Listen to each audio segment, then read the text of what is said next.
Hey everybody, and welcome back to another little tutorial, and today we're doing a sound and symbol correspondence, and we are looking at the long O, and it's this one here which is represented by O and A. Now before we start, just so you know, we have already looked at this spelling for O, the long O, and we have already looked at, I need to flip through my cards here, this spelling here, which is the silent E, or the split digraph, as some people like to say as well. But anyway, this is the one that we are looking at today. So here we go, trusty whiteboard and trusty pen. And if you're ever wondering why I use a whiteboard and pen, well, here's the answer. Because students are going to be much more engaged in your teaching if you are showing them how they're going to be doing their learning. So for example, if I am writing on a whiteboard, that's the same thing I expect them to do to write in their book. So I am basically showing them what I want them to do. Rather than having a PowerPoint, this is the best way to learn. So if we are looking at our long O here, I will start off by saying today I'm going to introduce you to a new spelling for a sound that we already know, and the spelling is O-A, O and A, and the sound is our long O.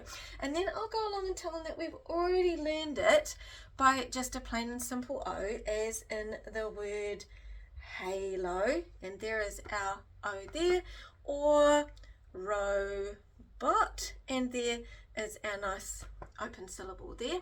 And I'll also let them know that we have looked at that as a split digraph. And I did actually find out something interesting about this the other day, but that's a video for another day. It's really to do with, is this a good way to teach it because of the cognitive load? Anyway, so our final silent E is in hope and bloke, and the E on the ear end there lets us know that we need to give that O its long sound. And then I say, and today I'm going to teach you this one here. Okay, and then I'll just leave it there for a second and rub everything off. Now the next thing I'm going to tell students is the placement. Okay, so this generally gets taught alongside OW, but we're not doing OW today, we're just doing OA. And OA will be found at the beginning of words like oat and oaf and oak. Oaf is quite a cool one, it's not a terribly common word, so yeah, that's quite fun to pop that in.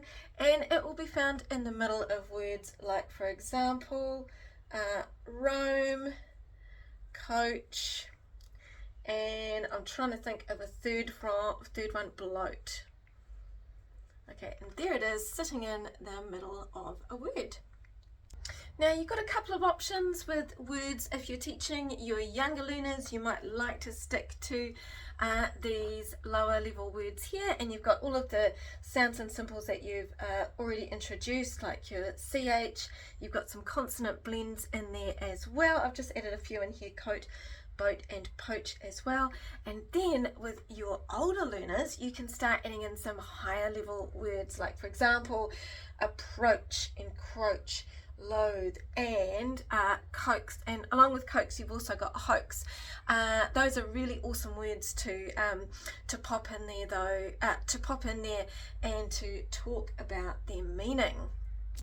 Now, whenever we start introducing multiple spellings for the same sound, especially with dyslexic learners and learners that struggle to map sounds and symbols for spelling and reading, we do find that there can be some confusion about which spelling that we do use.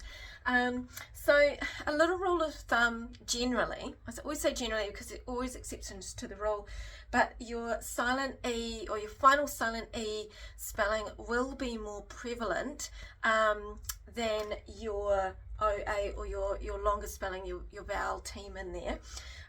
So this would possibly be the one that you would try first. And the other thing to think about as we think about the knowledge of words is that your OA spelling words are quite often going to be Old English or Germanic in origin. For example, words like oaf and oak are generally going to be of that OA spelling. So again, it's always really good to learn about the history and the story of the word in order to work out the spelling. And another thing you can do with your younger and older learners, and a great way to extend younger learners, is of course to go into a little bit of morphology. So for example, with the word float, we can go with flotation, flotation, floating, floated, floatable, boast, boasted, boasting. So we can always add on your suffixing in order to lengthen the words, change the meaning, and add a little bit more into your lesson. So once you've taught that, you want to get your students reading through some words, spelling some words, and also it's really important to pop those words into context.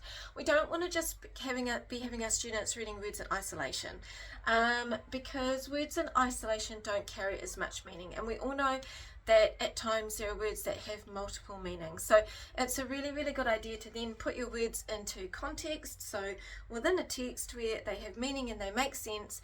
And the other thing then is to get students writing those words into a sentence in order to embed the meaning and the context of the word as well.